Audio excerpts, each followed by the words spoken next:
కోసమే వేచి ఉన్న రేయిలా వేయి కళ్ళతోటి ఎదురు చూడనా వానజల్లు కోసమే వేచి ఉన్న పైరులా గంపెడంత ఆశతోటి చూడనా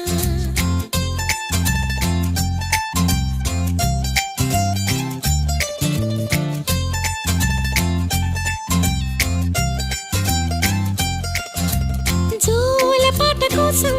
ఉయ్యాలలోన చంటి పాపలాగా కోడి కూత కోసం తెల్లారు జాము పల్లెటూరిలాగా